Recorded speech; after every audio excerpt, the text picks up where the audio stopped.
Welcome all of you fellow arcanists out there to the Frith Guild podcast, where we explore an amazing world full of mystical creatures and their partners.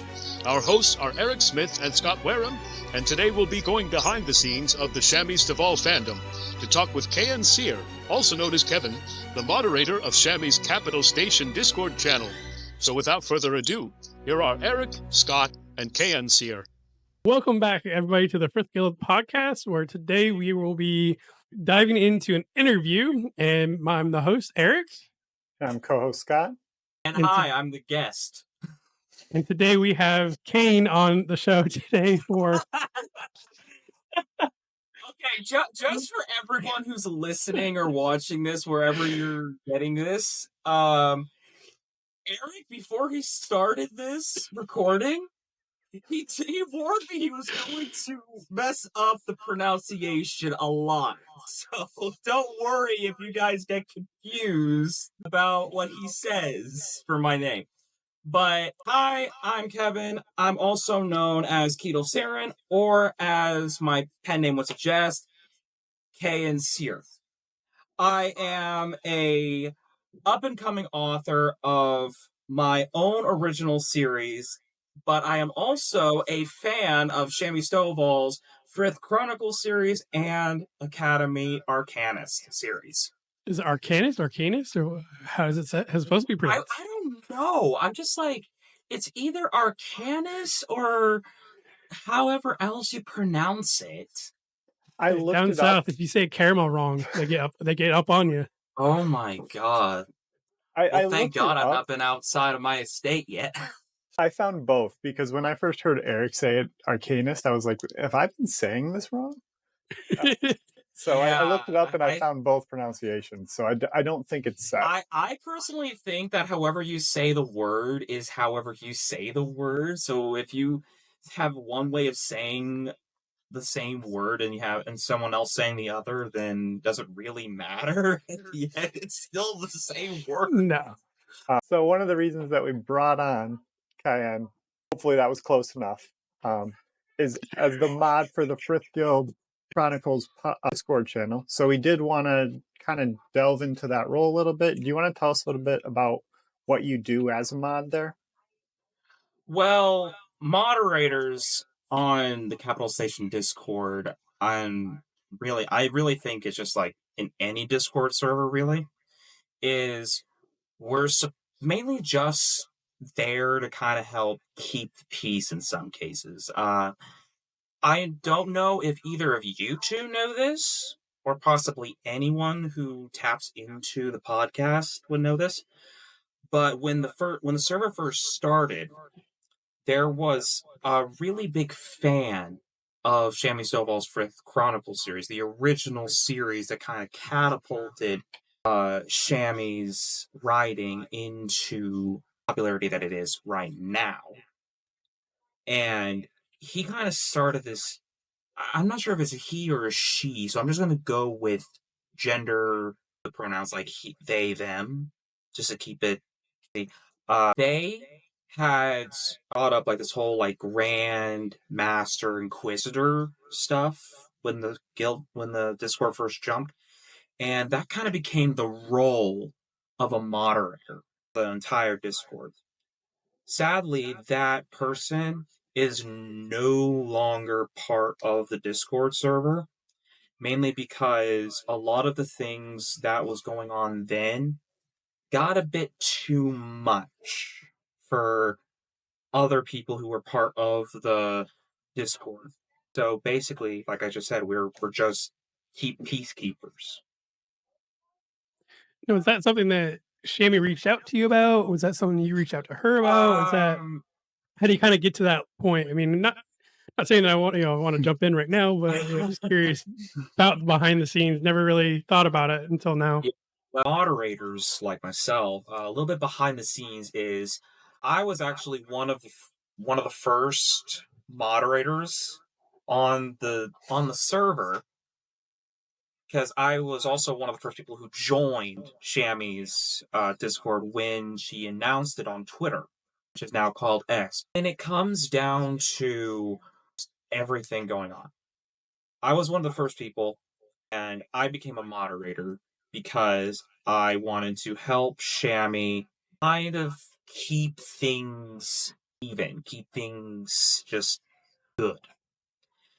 Did Shammy reach out to you? Did you reach out to her?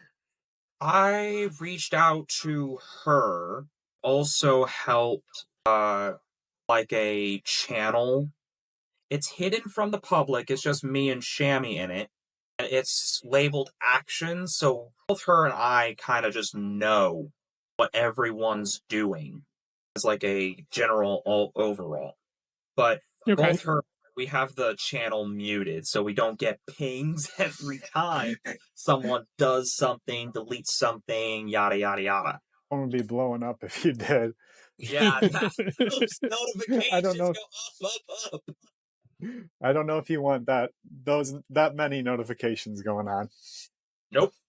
I would not. Were you a mod for any other channels before this? Is this kind of your first introduction to moderating? Actually, no. Before I joined the Discord for Capital Station, I actually owned a few servers, and I still own those servers. They are still there on Discord, but they're not that active because I just don't have a lot of time to, jump right into everything. But Makes essentially, sense. no, this is not my first time moderating. I'm sure it's helpful to have some experience, at least knowing how to gauge a situation, how to interact with people when you need to. That is true. It is helpful. But at the same time, like, if this is going to be your first time moderating, my first advice is do not rush it. Take your time. And if you are stuck on something, just ask someone who is a senior moderator or higher. Sometimes they can give pretty good advice. So what is the ranking of moderators? I didn't realize there's is there an official senior and junior rank, or is it just kind of unofficial with who you work with? Not in the Capital Station Discord. I think it's just all of us as a moderator, like me, Leland Green, and the other person too. I think it was Sparkstone. That was the other one. No, it's just all of us are the same rank as moderator. Then you have Shammy as the owner. I'm not sure what rank we can classify Saint Brian here. I don't think we know. So getting into Shammy's books and her work, as far as the Frith Chronicles go, I'm just kind of looking to see, how did you get into her series, and how did you discover Shammy Stovall's works? Honestly, I'd have to say it was through the Kindle Unlimited library at the time, and it popped up on my recommended feed because I am a big reader of stories like He Who Fights with Monsters by Shirtaloon or Travis Deverell, or Blessed Time series by Cale Plaman. And I highly do recommend reading those books if you have the chance to, because they are very good stories. But I picked up book one, and I read through it, and I'm like, this story has pirates in it, and it's somewhat reminiscent of Pokemon to me, even though I've never watched the series, I've never played the trading card game. What? Yes, I know, I'm a heathen in that way. You're a unicorn. Essentially, I read the books, beginning of the series to the end of the series, through Kindle Unlimited, and wow, just wow, like, it really kind of gave that vibe I just enjoy reading in the story. So, kind of always the question is, what mystical creature would you bond with in this series? I mean, there's so many to choose from. Yeah, and it's so hard to ask you one. Dude, I can't. I don't know. I don't know which one I would bond for. What's your list? Okay, let me be clear on this one. As soon as I read Nightmare Arcanist, which I'm sorry to all you podcast listeners here, but I something only for the video people that are gonna watch this. So I'm sorry if I'm just reaching way out of camera for this. I actually have the physical edition book, Nightmare Arcanist. I have Nightmare Arcanist, I have Dread Pirate, and Coliseum Arcanist. And also, drumroll please, they're also signed by the author herself. Awesome. Yeah. So when That's awesome. I first read the books on Kindle Unlimited, because that's where this whole thing started with me from day one, was these phoenixes. They were the first mythical creature mentioned. They were literally in chapter 1's title. If I have to say anything, out of the many different species of creatures you can bond with, my top two are phoenixes and the nightmares. I can get behind that, from the definitely. beginning. Yeah, because you gotta go with the classic ones, the ones that were first introduced right from the start. There's just no way you can disrespect those boys. We got those phoenixes, we got those nightmares, and the lore behind those nightmares. Seriously, they were so entertaining to read.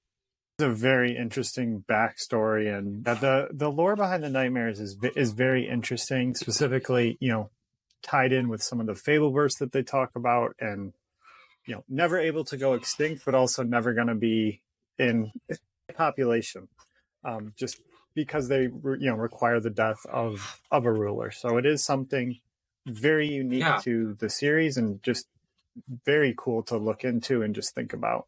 This is going to be a not spoiler free episode, kind of just letting loose a little bit. So, not too worried about spoilers. We'll definitely make sure we put a very large, in all caps, spoilers, just for those that may not have read past the second book. But like in Coliseum, at the end of Coliseum, where Dean gets killed, and I'm like, oh my gosh, before I even read it, I was like, oh my gosh, she's gonna become a nightmare. Oh! It is. Yeah. I was waiting for it as well. As soon as the scene started, Nicolin's a great one as well, and another unique creature that a lot of amazing powers that would come with it as well. So very, very interesting story there as well. And I like that she didn't focus on the usual ones. Like, granted, phoenixes are more well commonly known, but like the unicorns and Pegasus and those kinds of things. I like she didn't focus on the ones that we knew about. She invented and made new ones and got us excited about these new ones, especially the nightmares, the rizzles, the mimics. I mean, all these different types of dragons that she's got. I love that everything focuses on other things and not your normal fable creature. But what surprises me though is, while mimics in the Frith Chronicles series tend to be like these just little creatures that can mimic other people's power sets and abilities, I think she might have derived the concept of a mimic from Dungeons and Dragons. Because that's the case. That is the case. Then I have to give a very good applause for Shammy to do that, because way that this universe, this world she created, it definitely lives up to the hype of Pokemon meeting Harry Potter. No one's wielding wands. No one's going to Ollivanders to pick up. Point being, no one's going to pick up their wands in Frith Chronicles, which definitely is a nice, refreshing turn from, the mainstream media that we've been getting of, Harry Potter, Fantastic Beasts, all these other big franchise series going on. When they delve so far into the wands and this, that, and the other, that it's just like it's so repetitive, and it's hard to do something new and fresh, because it's okay, you have to use a wand for magic, and here's the same creatures from Harry Potter and, from Fantastic Beasts. They use those exact same ones we've seen a million times, over and over in the films. Whereas, she's literally she can keep adding whatever she wants. Are there a specific guild that interested you? I know there's a variety. There's blacksmithing. There's some that are more focused on defense, research, kind of spread out over the place. Is there a place where you feel like you would fit in? I probably would go with the OG guild itself, Frith, because I like adventure. I like, going to these new places, and just getting that sense of where everything has like these new cultures, new experiences, and the such. It is absolutely enchanting. It does very unique experience. I agree. I would be definitely drawn into the adventure as well. It's the research, while interesting, just feels like something I probably could do here. So I'm looking for something a little more unique to the fantasy realm. So if you had to pick one book out of the Frith Chronicles, Astra, even Crown Tournament, which of the books is your like ride or die? Like this is your favorite?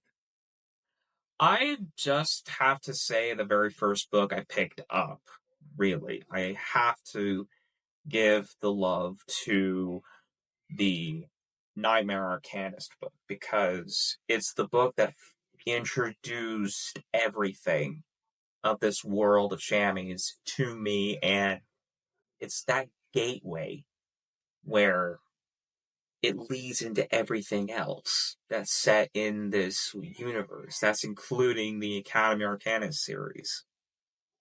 I'll see him. I could be wrong, but no, Colosseum is definitely up there. There's a couple other ones I could make a strong argument for, but I think the whole Sovereign Dragon tournament is just so interesting and so fascinating that one is top of the list for me. And I think one of the things that I can't speak enough about with Shami Soval's books is she doesn't give you the expected at the end of the book. Like, again, spoilers here.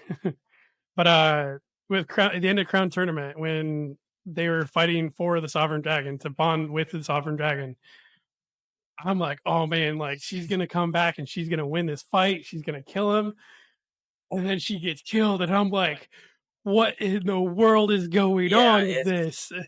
Just that, like in Nightmare, the third chapter, with the bonding ceremony of Volk goes and he gets his charberry, he cleans it off. Forsyth actually picks his charberry, and then you're like, okay, he's got to do the knowledge portion, and he's crushing it, even with the difficult questions he's getting, outside of the last two steps that he didn't know.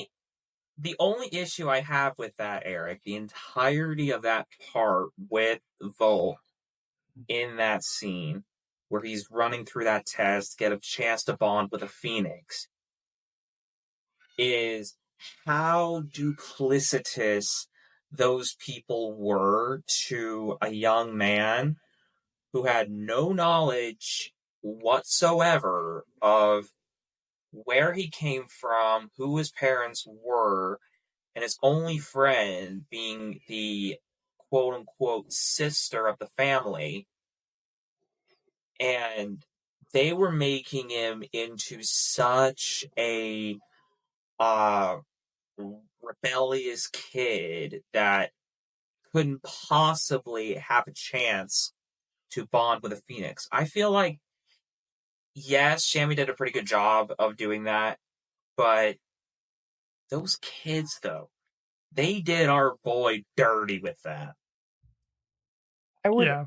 It's a difficult scene, and there are places where you could argue, I think, both ways. I thought it was very well done because there are things where the slightest thing can be held against you, and even though Volks was something with his family and who he grew up with and being raised by a gravekeeper, and those were out of his control, it was still him overcoming these obstacles and being in a town where that is all held against him for no reason. With him being so bold to at least try to go bond with a phoenix, that there's that moment of like, oh my gosh, like this is the main character, he's gonna bond with this phoenix, like it's gonna happen. and then he gets, shamed off the stage, and there was that moment of like, oh my gosh, like the main character didn't get the Phoenix, didn't get the main mystical creature that's on this island. Like, what kind of crazy writing is this? This doesn't To be happen, I honest, feel like. when I first read that scene, when I first picked up the book, I was so annoyed with everybody else in that scene because you, as the reader, you know that this is the main character we're talking about. This is the person who is basically the prodigal son of heaven, if this was like a cultivation novel. And you guys just did this kid dirty because you did not believe for a second he should be worthy to bond with a phoenix. And then you guys start making it sound like he's an idiot. That he literally has no right to bond with a phoenix. That annoyed me so much. Well, and don't get me wrong, it absolutely did with me as well. Absolutely furious with the schoolmaster, and to add insult to injury with the schoolmaster, he's not even bonded with a mystical creature. So outside of the Frith Chronicles, what other books do you kind of delve into? Are you typically a fantasy person? Do you delve into like lit RPG? Enough, I tend to lean towards the lit RPG scene, but I'm not too heavily into the modern setting because it's modern. We live in a modern world. We're 21st century people. We're just living in the age of information. We got all this happening. So why do I need to read about modern things in a book that is pure fiction? I would rather read something that has either post-apocalyptic settings or system apocalypse, where an apocalypse is triggered because the system has come to our world and introduced something that has either long been forgotten or just no longer there, or just pure fantasy where there's these fantastical worlds full of magic or other things there. Do you have any particular authors that you prefer over, or your kind of your, I won't say your top authors, but hey, these are definitely authors I would recommend. Kind of. I'll put Shammy Stovall immediately in the top 3. Another one is one that I mentioned just earlier on in this interview was Shirtaloon, or Travis Deverell, who wrote the He Who Fights with Monsters series, which is currently also available on Amazon, Kindle, and Kindle Unlimited. I'm not afraid to help out other authors by shamelessly plugging their stuff. Again, also Blessed Time by Cale Playman, which is set in a fantasy world and has time loops and systems. So if you like time loops and stuff, you can go read his work too. Any other novels I particularly like? Going off from the lit RPG stuff, there is a trilogy of books that I adored reading in school, and I mean in high school. And it's set in the world of Gilnor. To those of you who do not know what I'm speaking of the RuneScape Trilogy series by T.S. Church, and it's set before the times that is within the actual game of RuneScape, which is developed by Jagex. There's a backstory to RuneScape? This story isn't technically official canon because the game came before the books. This is just basically one person's interpretation of what's happened before the game began. Okay.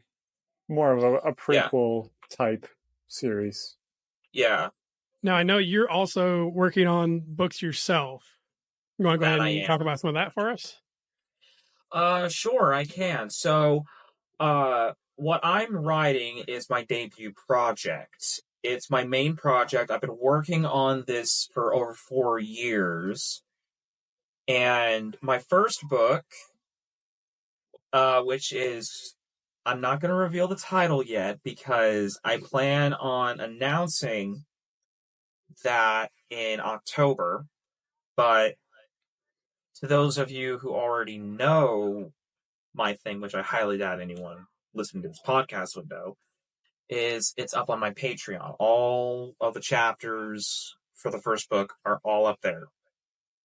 But for the books that's going to be published, they are going to have new content and some points where it's a bit better and has other points where it helps explain certain things that you might not just want to Wikipedia up. The point of the book is to kind of help explore the world of Earth and another world that's tied to it, which I'm not going to reveal because that's spoilers. But over the course of the entire series, from the very first book to the very last book, I plan on taking the reader through other worlds that could be more scientifically developed or more magically developed. Okay. Very But I'm not interesting. starting with Infinity Stone Saga. I'm starting in Multiverse Saga. So, and you said October. Do you have a solid date yet, or just October so far? No, I would say October for like one of the earliest, but I plan on releasing the first book to Amazon sometime late this year. Oh, before we move on from that part, I do want to mention, forewarn, that my entire series and other works all have LGBTQIA plus characters and side relationships. So if you're not a big fan of male romance or anything involving the LGBTQ community, you don't need to read the book.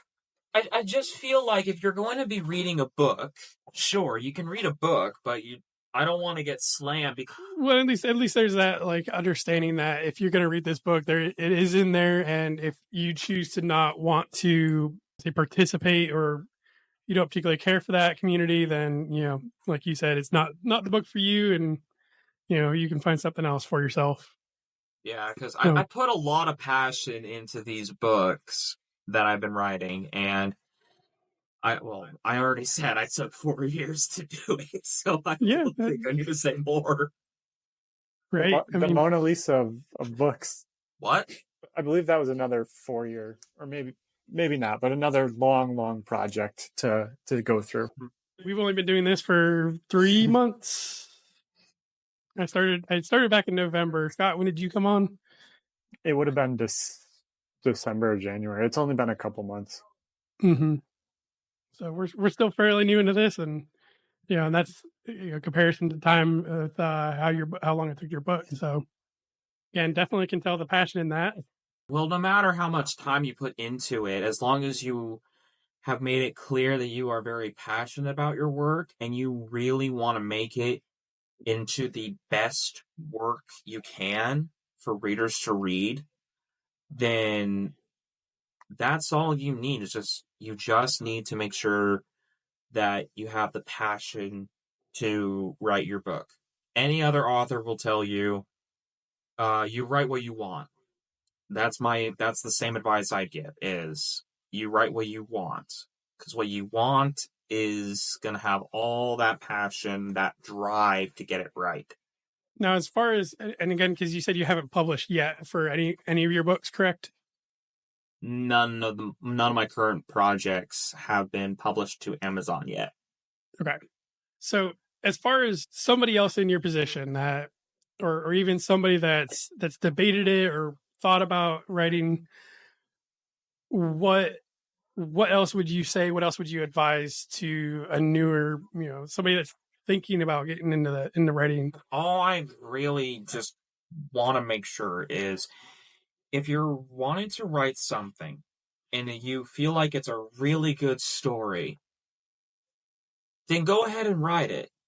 Treat it as like this is your rough draft. This is something that you just want to go ahead and put to paper. See, and as you write, just keep in mind, you are your own worst critic. That means you don't need to let yourself bring yourself down. Just try to reason out what would be the best possible way to bring this forward to your reader. Like, you could say, oh, I don't like this bit, I don't like that bit.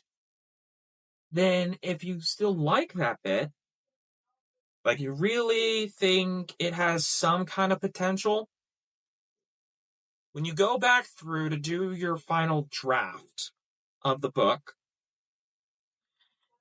you take that part that you don't like and revise it. If you still like that in your final draft, keep it. If you don't, toss it. Because every story ever written or ever will be written is going to go through numerous trials, numerous errors and edits before it's perfect enough for both you and the readers to enjoy. Kind of like when Shammy Stovall probably watched the episode of Pokemon and be like, I'm going to write the Frith Chronicles series. Right. Yeah. I could only imagine how many times she, edited and rewrote and revised. Yeah. And it's always easier to... imagine even George Lucas, when he was writing Star Wars, probably did the same thing too. Just kept on going. Yeah, it's always easier to edit something that's written down than to edit a blank page. So, anywhere you start is going to be a good spot, and then it's just taking it from there and revising it until it's, like you said, where you want it to be. So now we're going to move into the selfish plugs. Go ahead and I'll let you go ahead and get your plugs out there, where we can find you at, where all that good stuff. Okay, so you can find me on Twitter /X at Kyen Syr, which is just KYEN_SYR. And you can also find me on Discord. I am one of the moderators on the Capital Station Discord, so if you find me there, you'll find me there. I also own a Discord server called the Eternal Archive. You can find links to my Discord through my Royal Road Stories, which also houses the stories that I write, like my main project, which is known as the Lord of Creation series. That is not the name of the first book, by the way. That is the name of the series. I'm just usually on Twitter, Discord. And then to get to your Patreon, is that on your Discord, or as far as Capital Station? That is also on my Discord. It is also on my Discord. It's in my bio, so it'll be patreon.com/Eternal Archive. And that's all one word, Eternal Archive, because obviously Patreon is, Patreon. Thank you all for listening today. You can be found on Podbean, Google Podcasts, Apple Podcasts, YouTube, pretty much anywhere podcast is available. Again, YouTube is getting kind of bigger, so if you guys want to hop on over and watch the interview, we're definitely going to be on there. Please like, subscribe, share, all that good stuff. I know it's the usual plugs here, but again, getting comments, it's always great to hear from everybody and see that you guys are enjoying the podcast and all that good stuff. So we do really appreciate it. And starting next week's episode, we are starting to Coliseum Arcanist. I know I'm super excited about getting into that book, and it's going to be a very, I don't say long, but a very fun adventure because as we've been doing these as far as 5-chapter episodes, looking ahead, I saw that there's 60 chapters in total. So there will be plenty of podcasts or plenty of episodes on Coliseum. So we'll definitely be getting into that next week. And we thank everybody for listening. We're also, you can find us at on Facebook for Frith Guild Podcast. And if you'd like to send us a question, you can either on Facebook or our email is frithguildpod@gmail.com. And Scott, do you have anything to add? Like I said, like, comment, subscribe.